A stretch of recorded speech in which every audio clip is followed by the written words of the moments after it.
Hello everyone, welcome back to my channel Recipesbysuvi. இன்னைக்கு நம்ம பார்க்க போற Christmas special recipe vanilla mug cake. இது எப்படி பண்றதுன்னு வாங்க பார்க்கலாம். நான் நார்மலான காஃபி மக் எடுத்திருக்கேன். இதுல 3 டேபிள் ஸ்பூன் மைதா மாவு எடுத்துக்கலாம். நான் சலிச்சு எடுத்திருக்கேன், அதை ஆட் பண்ணிக்கிறேன்.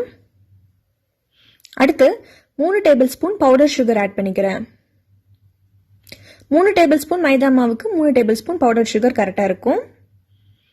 அடுத்து பேக்கிங் சோடா 2 பிஞ்ச் எடுத்துக்கிறேன். Baking powder 1/4 teaspoon. இப்போ இதை நல்லா கலந்து விட்டுக்கலாம். பேக்கிங் பவுடர் பேக்கிங் சோடாவெல்லாம் நல்லா ஈவனாக கலந்து விட்டாச்சு. அடுத்து இதில் வெட் இன்க்ரீடியன்ஸ் எல்லாம் ஆட் பண்ணிக்கலாம். 1 டேபிள் ஸ்பூன் பால் ஆட் பண்ணிக்கிறேன். 1 tablespoon melted butter, 1/4 teaspoon vanilla essence. இப்போ நம்ம இதை ஒரு ஃபோர்க் வச்சு நல்லா மிக்ஸ் பண்ணிக்கலாம். கட்டி கட்டாமல் நல்லா ஸ்பீடாக மிக்ஸ் பண்ணிக்கோங்க. இப்போ நல்லா மிக்ஸ் பண்ணியாச்சு.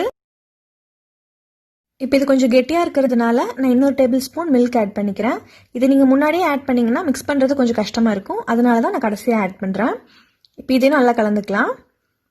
இப்போ சூப்பராக கலந்தாச்சு, எந்த ஒரு கட்டியும் இல்லாமல் சூப்பராக இருக்குது, சில்கியாக நல்லா ஸ்மூத்தாக ரெடி ஆகிடுச்சு. அடுத்து இதில் கொஞ்சம் ஸ்ப்ரிங்கிள்ஸ் ஆட் பண்ணிக்கலாம். நான் இன்றைக்கி ஒரு 1/4 டீஸ்பூன் ஸ்ப்ரிங்கிள் ஆட் பண்ணிக்கிறேன்.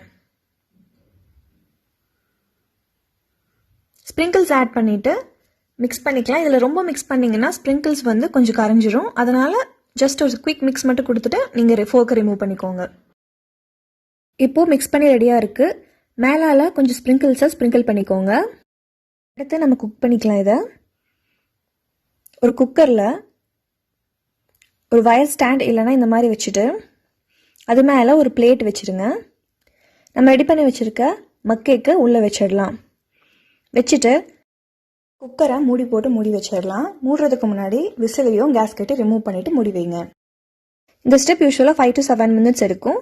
இப்போ ஒரு 7 நிமிஷத்துக்கு அப்புறம் நான் ஓப்பன் பண்ணுறேன். சூப்பராக ரைஸ் ஆயிடுச்சு. நான் ஒரு ஸ்டிக் வச்சு காமிக்கிறேன் உங்களுக்கு.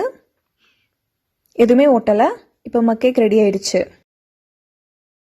நீங்கள் அவனில் பண்ணுறீங்கன்னா 1 minute வச்சிங்கன்னா போதும். சர்வ் பண்ணுறதுக்கு முன்னாடி நீங்கள் ஐஸ்கிரீம் இல்லைன்னா ஸ்ப்ரிங்கிள்ஸ் போட்டு நீங்கள் சர்வ் பண்ணலாம். நம்மளோட மக்கேக் எவ்வளோ சாஃப்டாக இருக்குன்னு பாருங்கள். 10 minutesல ரெடி பண்ணிடலாம். இந்த மக்கேக்கை கண்டிப்பாக வீட்டில் செஞ்சு பாருங்கள். செஞ்சு பார்த்துட்டு இந்த ரெசிபி எப்படி இருந்துச்சுன்னு கமெண்ட்ஸில் சொல்லுங்கள். அடுத்து ஒரு ஃபென்டாஸ்டிக்கான ரெசிபியோட உங்களை மீட் பண்ணுறேன். Until then, it's bye from me, Shweta. See you guys in my next video.